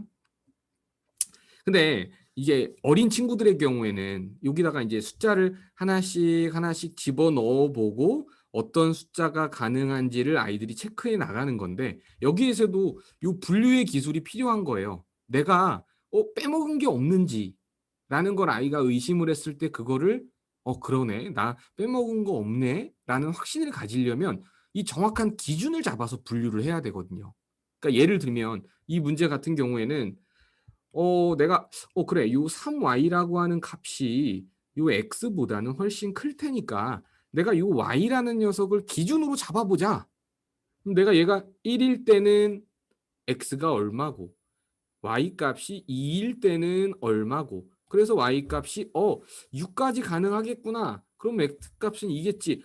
그러면 내가 자연수에서 가능한 거를 다 센 게 맞겠네라는 걸 이게 아이가 뭔가 자기가 고민을 해서 나 빠짐없이 센 것 같다라는 이런 생각을 하는 게 어머니 그렇게 쉬운 일은 아니거든요. 그래서 이게 보실 때도 아이가 이걸 왜 안 샜는지 너가 이걸 왜 빼먹었는지라는 어떤 그 기준을 한번 잘 살펴보셔야 되는데 어머님들이 어쨌든 그 풀이 과정이나 이런 것들을 좀 꼼꼼하게 체크하셔야 이제 그게 보일 겁니다. 네, 그거를 한번 확인을 해보시고 빠지는 경우는요, 아이가 정확하게 분류를 하지 않았거나 아니면 좀 급하게 샜거나 정말 실수로 빼먹는 경우도 있겠지만 제가 보기에는 분류하는 작업과 기준을 정확하게 세는 훈련을 해야 한다라고 생각해요.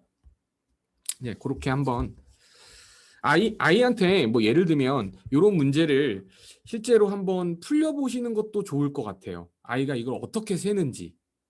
네, 그러면 우리 아이가 뭔가 기준을 잡고 분류를 해서 센다. 아니면 막연하게 내가 숫자를 하나씩 하나씩 집어넣어서 확인을 하는 건 아닌지 그걸 한번 어머님께서 보셔도 어느 정도 수준 파악이 되실 겁니다. 이것도 얘기를 하시는 건가요? 아니면 된 건가요? 요 뭐 간단하게 말씀드릴까요? 그러니까 예를 들면 이 기술 제가 요거는 한 가지를 예를 들어서 어머님들한테 한번 말씀을 드려볼게요. 잘 보이나요? 초록색도? 색깔 색깔을 흰색.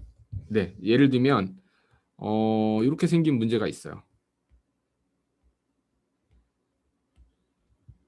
자, 이렇게 8칸이 있습니다. 그러니까 이 안에 사각형이라는 게 몇 개 존재할까? 요런 문제예요. 이 그림 안에서 사각형이 몇 개 있을까?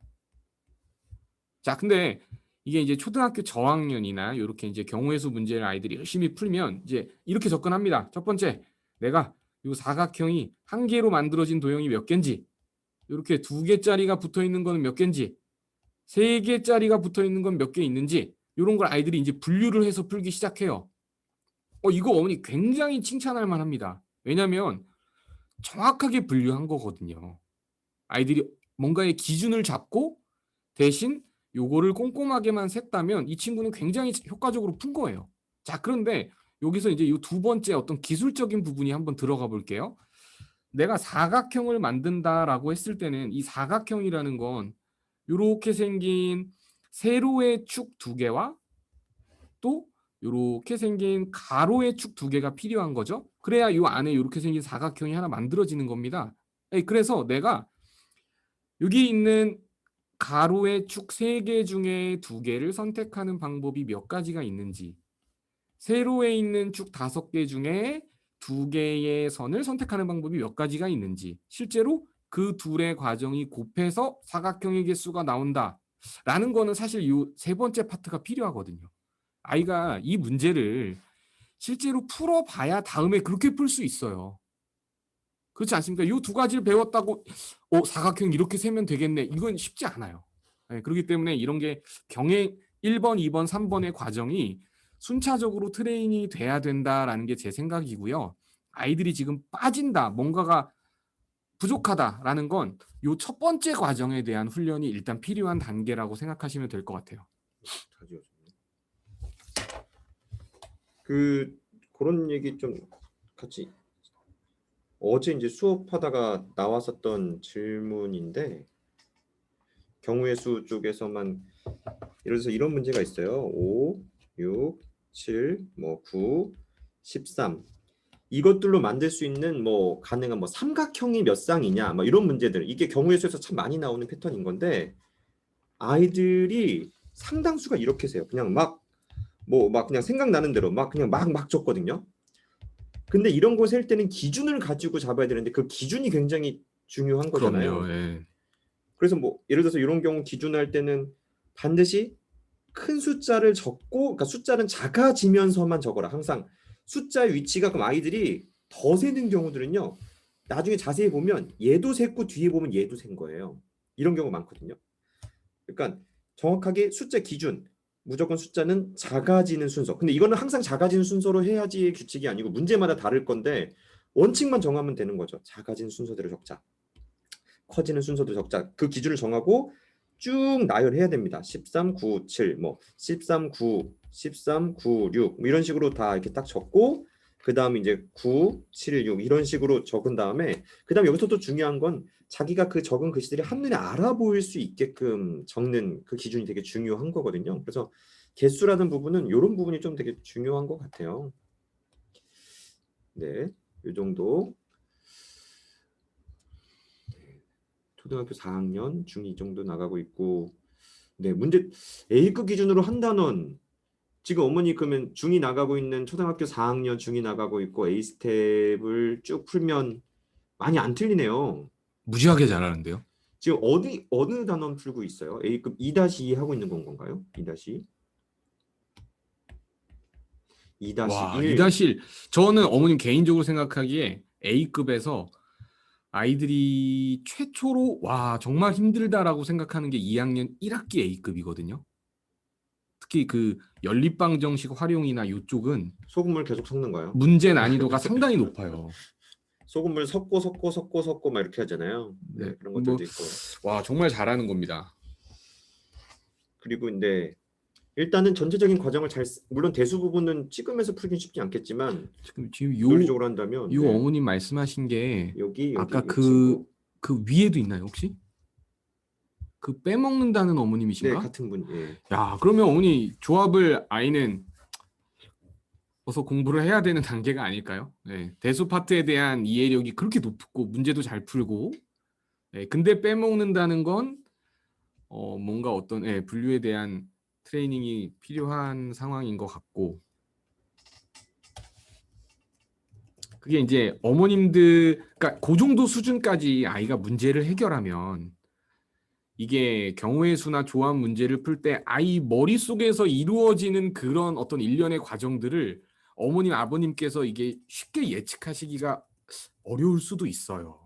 그러니까 아이가 굉장히 빠를 수도 있고, 네, 그렇기 때문에 점검이 필요한 것 같습니다. 뭔가 기준이나 이런 것들을 아이가 실제로 잘 나눴는지, 네, 본인 머릿속에서 어떻게 네. 일단은 뭐 그 친구는 네. 일단 대수보다 기아가 대수보다 좀 더 약해서 그런 친구들은 어쨌든 기아에 대해서는 다음 시간으로 또 잡혀 있죠. 그때도 이것저것 좀 많이 얘기하긴 해야 될 건데, 네. 일단은 좀 다른 주제로 잠깐 넘어가 볼게요. 또 어머님이 이런 질문을 하셨어요.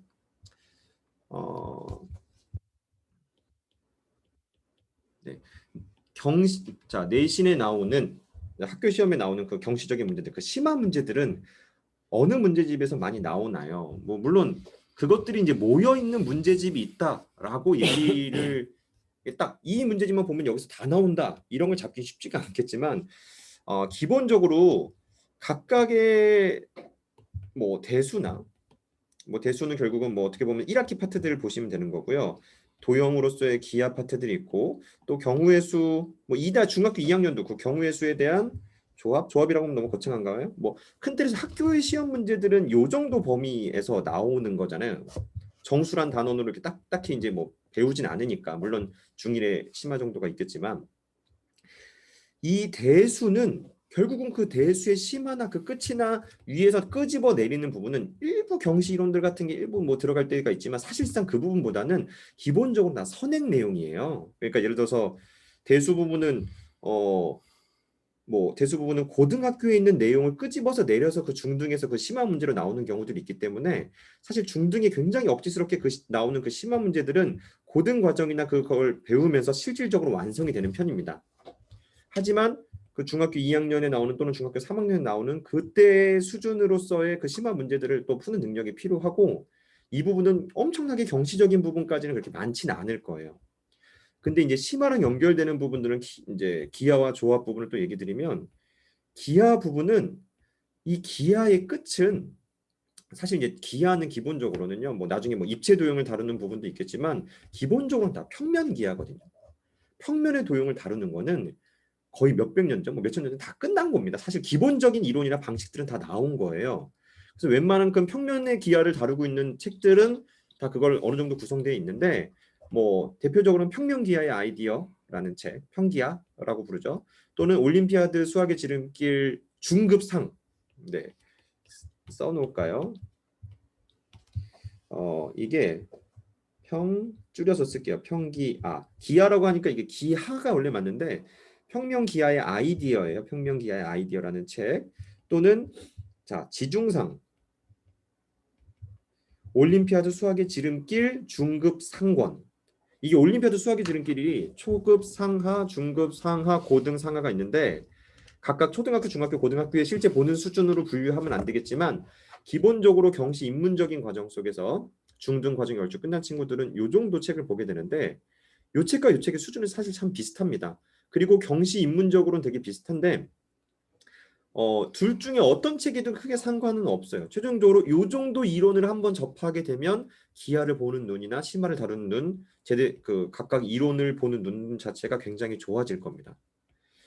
그리고 조합 부분, 아까 진철 쌤이 이어서 얘기하셔도 될 것 같은데 조합이 결국은 언제 나오죠? 2-2에 한 번 나오고 그다음에 고1 때 어떻게 보면 후반에 살짝 그죠? 네. 고1 후반에 살짝 나왔다가 사실 대부분 이제 고2 정도 수준이 되는 건데 네. 또는 여기서 다르게 연결되면 KMO의 조합 파트가 아예 따로가 있잖아요. 그렇죠. 네. 그럼 결국은 조합의 그 개념의 뿌리가 어디 있냐라는 거예요. 그 이렇게 심화의 원천은 여기 있는 거거든요. 이런 게 여기에서 이제 끄집어 내려지는 거니까 말을 한번 마무리 지어 보시죠. 일단 어머님께서 지금 원하시는 대답이 일단 내신을 위한 거잖아요. 그죠? 내신에 나오는 어떤 내신의 성적을 위해서 어느 정도 수준까지의 학습이 필요하냐. 그러니까 이게 지역의 특성상 어머님들이 주변에서 확률 단원의 파트를 뭐 이 근처에 있는 학교들의 기출 문제들도 한번 보시면 정말 어렵습니다. 정말 어렵고 그 변별력을 주기 위한 그 킬러 문항들이 대부분 요 고등 과정에서 실제로 아이들이 어떤 예제나 유제로 경험했던 그 개념들을 써야 되는 것들이 상당수예요. 그러다 보니까 저는 경시적 문제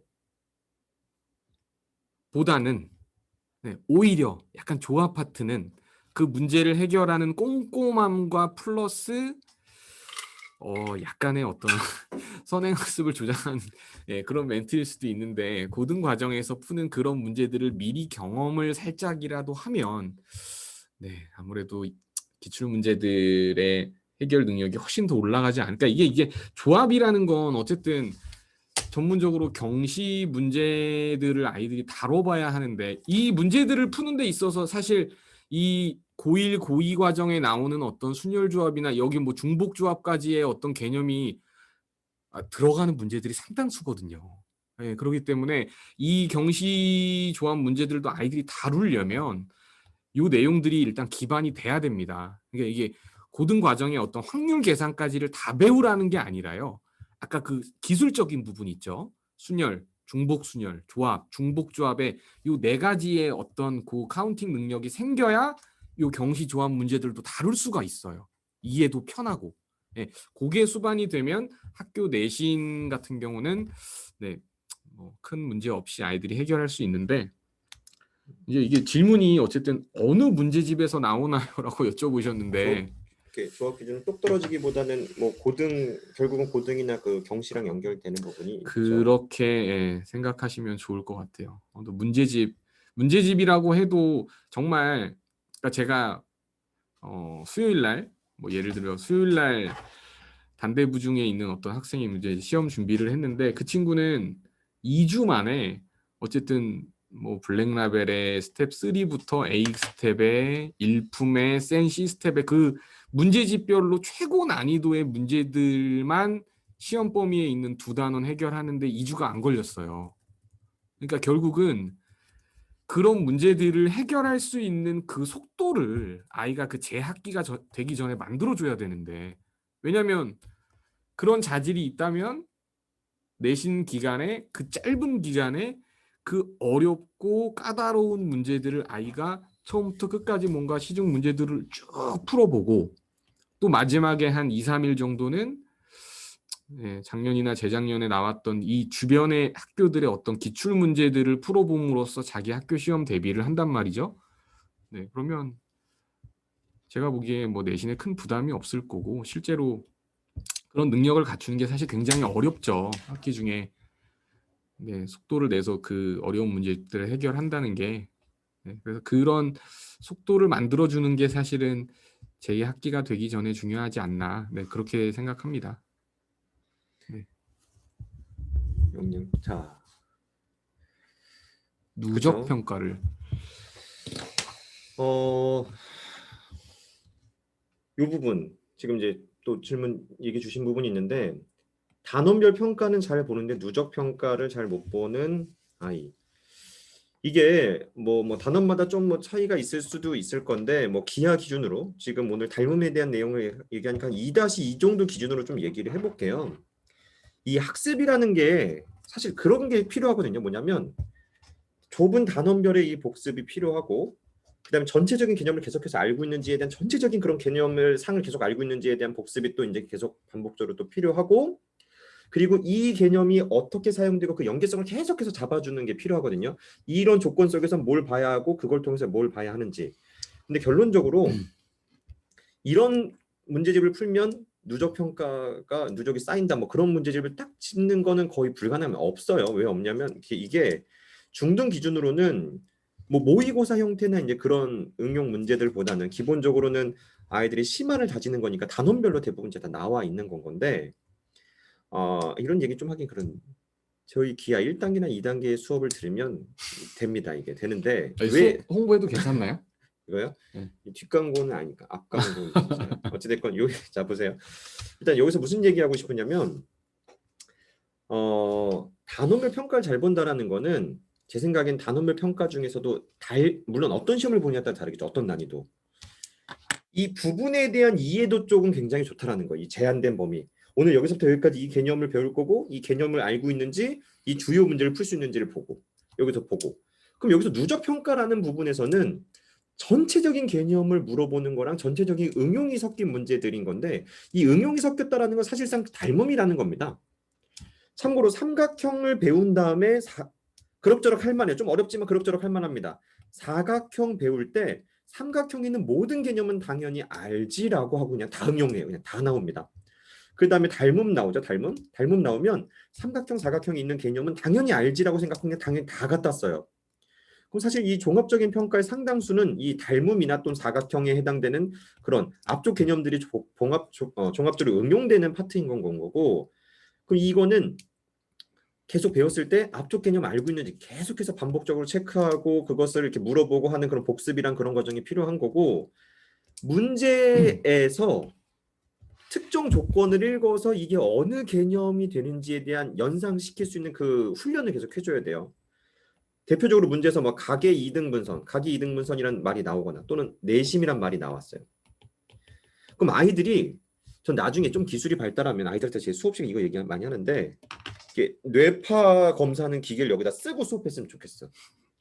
자 얘들아 내심이라고 제가 말을 딱 던졌을 때 누구는 뇌가 막 활성화되면서 내심, 내저분의 중심, 가계 이등분선의 교점 이거 막 이런 생각을 할 겁니다.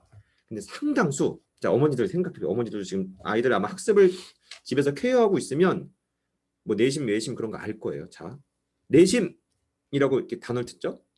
아무 생각 안 납니다. 보통 뇌파가 아마 거의 사망 상태 이렇게 아마 그냥 그런 상태일 거예요. 딴 생각하지 않는 한. 근데 내심이라는 문제에서 말이 나왔을 때 아이들은 이 훈련을 계속 해야 돼요. 내심 뭐지? 내심 가계 이등분선의 교점이고 내저분의 중심인 거고 각도 구하는 공식이 뭐 90도 더하기 2분의 1 가계이고 넓이 구하는 공식이 뭔데?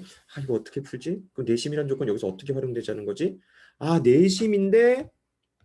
내심이란 말이 있는데 평행이란 말도 있구나. 그럼 내심은 가계 2등분인데 그럼 이거 억각을 여기서 사용할 수 있겠네. 그럼 2등변이네. 이런 걸 좀 확장해서 봐야 되거든요.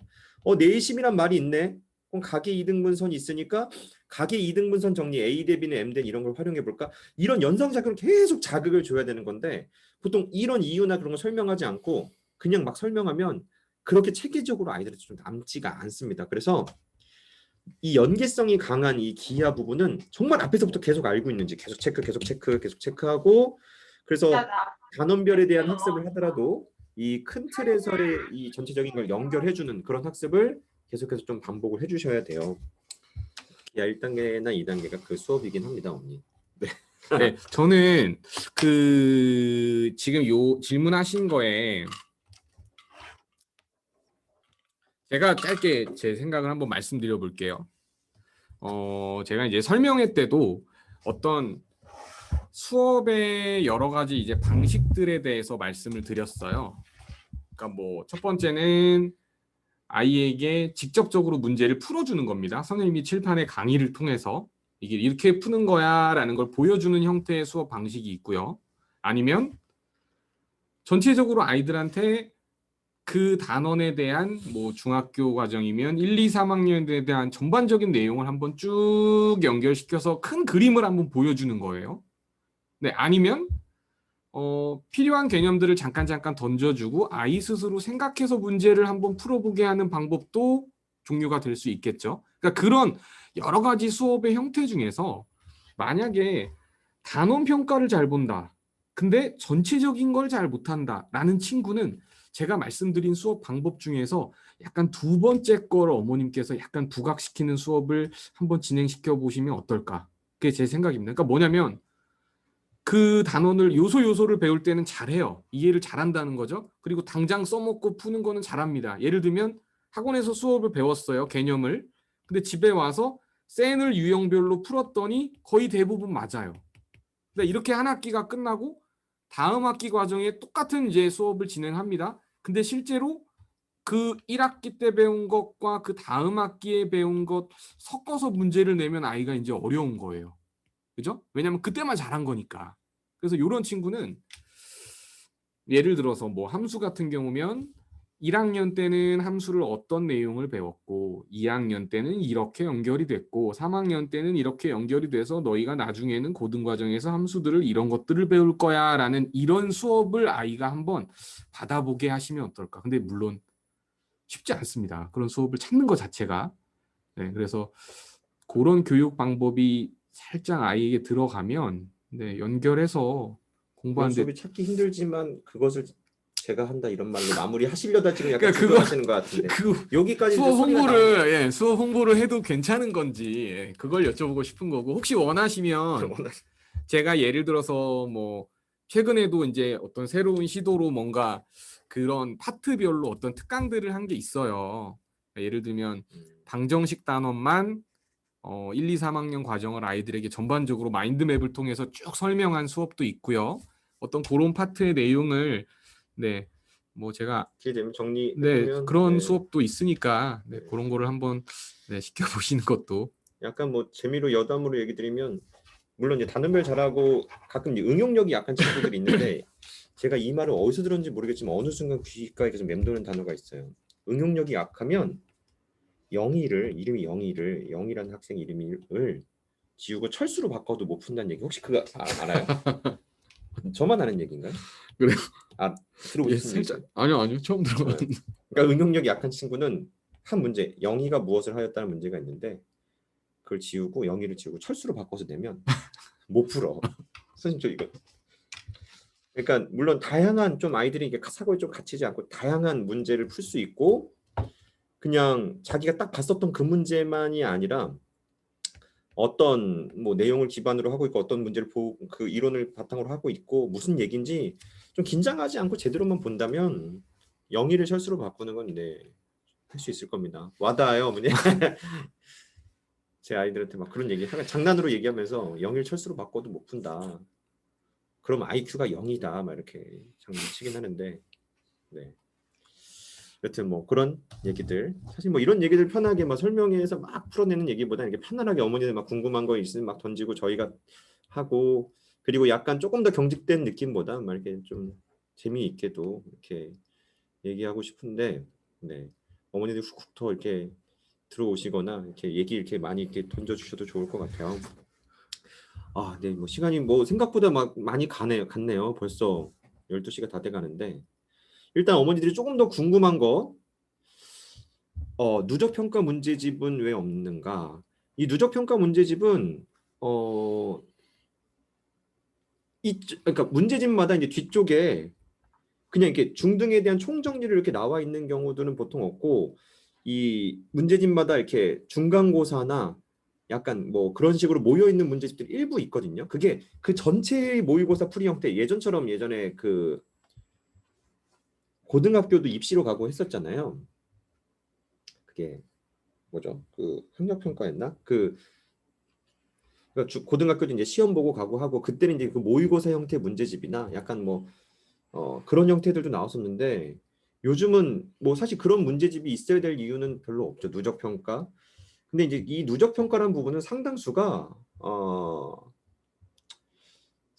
다 그런 부분이에요. 이 아까 닮은 뭐 중2 기준으로는 그 후반 문제들이 앞쪽에 있는 개념을 다 끄집어다 쓰기 때문에 그런 부분들을 좀 보면 된다라고 보고 경우에 따라서는 사실은 요즘 그런 경우들도 있어요. 이제 뭐 선생님들이나 그냥 약간 종합 문제식으로 그냥 문제들을 몇 개씩 뽑아서 아이들한테 이제 계속 반복적으로 풀리고 그러니까 단원을 막 섞어서 그냥 문제를 내는 건 거죠. 그런 경우들이 좀 있고 그냥 약간 모의고사 뭐 형태처럼 이게 이제 아이들이 이제 고등학생들이면 그런 모의고사 문제 좀 많겠지만 중등은 사실 그런 시장이 거의 없기 때문에 그런 부분들은 좀 이제 별도로 해야 되는 부분인 것 같아요. 아이들한테 이제 단원별 문제를 뽑아서 좀 트레이닝 시킨다든가 그런 부분들은. 실제로 대수 쪽 같은 경우는 그 약간 단원들의 어떤 개념들이 계속 누적이 되는 거기 때문에 그러니까 실제로 1, 2, 3학년 과정이 전부 다 포함되어 있는 어떤 평가 문제집이라는 것보다는 그 3학년 과정의 문제를 풀면 사실 그 안에 어머님 1, 2학년 과정의 내용들이 다 함축되어 있는 거기 때문에 네, 가장 고학년 문제집을 풀면 그게 누적 평가라고 생각하셔도 대수 쪽은 괜찮을 것 같아요.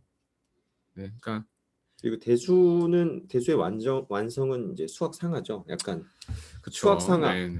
근데 이런 얘기 드리고 싶은 것 같아요. 이제 대수의 완성은 수학 상하거든요. 수학 상하를 보면서 대수에 대한 중등이 사실 중등에서 어려운 그런 문제들은 고등 배워놨을 때는 상당수 쉬운 건데 억지로 중등에서 어려운 것들이 있는데 가끔 그렇게 하는 학원들이 있어요. 어차피 수학 상하 배우면 3-1 커버 된다면서 수학 상하부터 그냥 공부를 하는 건 거예요. 수학 상부터.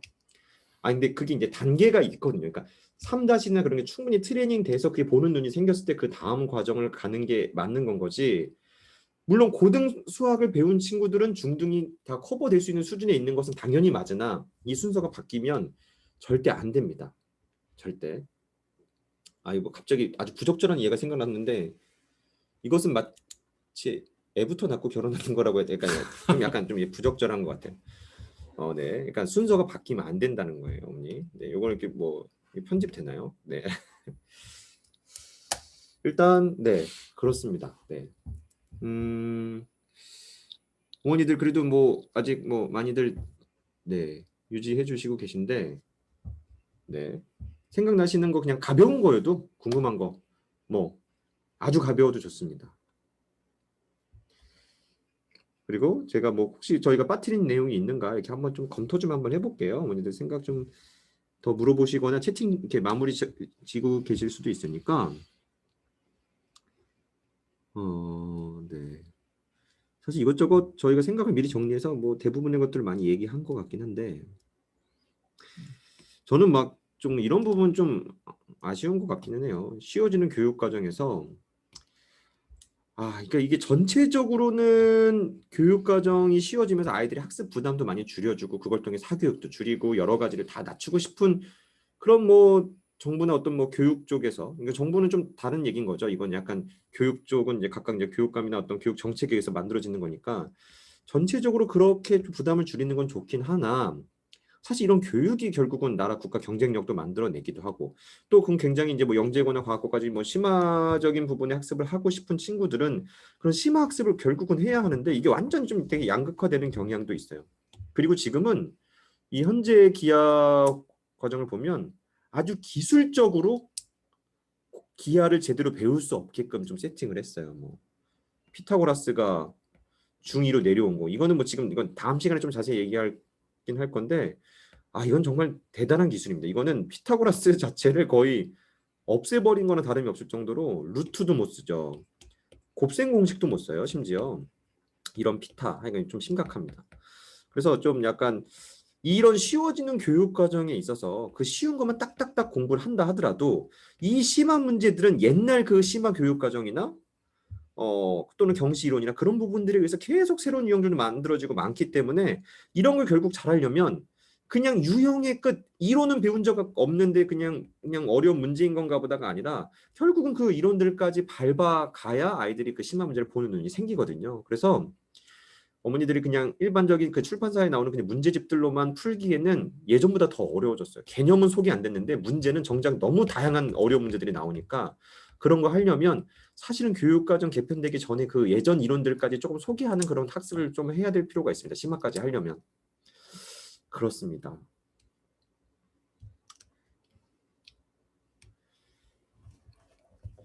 그리고 저는 이제 수업할 때 닮음 같은 것도 그렇게 얘기해요. 중3 원 설명할 때 원에서 막 이렇게 각이 같은 게 나오거든요. 그게 중3 과정에서 이게 뭐 여기다 원을 그릴 수 있다 뭐 이런 내용이 나오는데 이거 사실 닮음에서 무슨 그림이다 라고 소개하면서 원래 닮음에서는 이렇게 푸는데 중3에서는 이렇게 푸는 거야. 이런 걸 비교해서 아이들한테 얘기해주는 자극도 되게 좀 중요한 자극이라고 봐요. 이게 큰 틀에서는 하나의 개념이고 좀 연결되어 있는 것들이 많으니까. 그리고 경우의 수에서 그런 거 있지 않아요? 파스칼 삼각형이나 이항 정리 정도 수준까지 알려주면 뭐 같은 문자가 포함된 순열 줄 세우기나 같은 문자가 포함된 애들 줄 세워주기나 뭐 이런 것들이 큰 틀에서 거의 다 하나의 이론으로 모이는 듯한 경향이 또 있거든요. 다 알고 봤더니 다 하나예요. 하나의 그 개념의 어떤 뿌리를 갖고 있는 듯한 느낌. 그러면서 아이들이 좀 사고에 좀 자극을 주는 약간 그런 효과가 있는 것 같아요. 네, 어머니들 이렇게 쓰시는 혹시 저희가 마무리하기 전에 쓰시는 내용이 있으면 다 안 썼더라도 엔터를 치세요. 그러니까 일단 쓰시고 있다라는 거라도 알고 있게. 네, 그게 아니면 일단 어느 정도 이제 또 밥도 먹어야 되잖아요, 그렇죠? 그러니까 이제 마무리를 좀 해보려고 하는데 일단 뭐 저희 뭐 얘기가 더 들어오면 하겠지만 간단하게 이제 뭐 정리하는 느낌으로 가보도록 할게요. 일단 뭐 어머니들이 조금 더 나중에 이제 이런 부분을 이어서 하면 저희도 오늘 처음이었으니까 사실 오늘 이 자리 한 게 지난 설명회를 했더니 이제 정작 예약하신 분에 비해서 설명회 오신 분은 많지 않고 줌으로 많이 접속하셔서 줌으로 얘기해도 충분히 어떤 얘기들이 전달이 되더라고요. 그래서 아예 그런 토크 방식을 한번 해보자 잡았던 건 거고 그리고 질문 뭐 이렇게 조금 더 나중에 풍부하게 궁금하셨던 생각이 정리되면 네 또 다른 이런 자리에서 또 얘기 주시면 또 잘 또 이렇게 답변 드리도록 할 거고 일단은 아이들이 어찌됐건 이런 학습에 있어서는 뭐 닮음 잘하는 법, 조합 잘하는 법, 뭐 큰 틀에서는 사실 뭐 저희가 얘기 드린 것들이 그렇게 엄청 특별한 것들은 아니거든요. 다 그냥 들으면 맞는 얘기나 기본에 충실하고 그런 거겠지만 그 기본에 충실하게 잘 끄는 경우들이 생각보다 많지 않아요. 맞지 않게끔 공식 같은 것도 제대로 안 배운 채 막 문제를 푼다든가 원리를 알려주지도 않은 채 그냥 공식으로만 뭐 조합도 그냥 식으로 대입해서 푼다든가 그런 친구들이 장기적으로 이렇게 좋지 않습니다. 그러니까 좀 제대로 된 학습을 하기 위해서 좀 전략이 필요한 거고 뭐 저희도 이제 그런 전략을 많이 담은 수업들을 준비해서 이렇게 진행하고 있으니까 뭐 주말 저희 이제 수업이든 뭐 평일 수업이든 관심 가는 것들 있으시면 학원으로도 연락도 주시면 될 것 같고 일단은 오늘 벌써 12시 다 돼가네. 요즘에서 마무리하고 뭐 이렇게 하고 싶은 마무리. 저는 어쨌든 뭐 네, 이런 자리가 네, 편안하게 이제 서로 이렇게 대화도 하고 그랬으면 좋았을 텐데 아까 다음번에는 어머님들께서 여기 화면에 뭐 연예인이나 이런 사진이라도 한 장씩 걸어 두시면 좋을 것 같아요. 왜냐면 어머님도 화면이 어쨌든 다 까만 상태이기 때문에 네. 어쨌든 다음번에는 그 각자 다 닉네임으로 다 이렇게 다른 이름으로 들어오세요. 약간 뭐 그러니까 김태희 뭐 이렇게 해서 그럼 재밌을 것 같아요. 네. 네, 일단은 요 정도로 하고 네 마무리 짓도록 하겠습니다. 그러면은 네 어머니들 나중에 또 다른 기회에 또 뵙도록 할게요. 네, 감사합니다. 네, 식사 맛있게 하시고요. 네.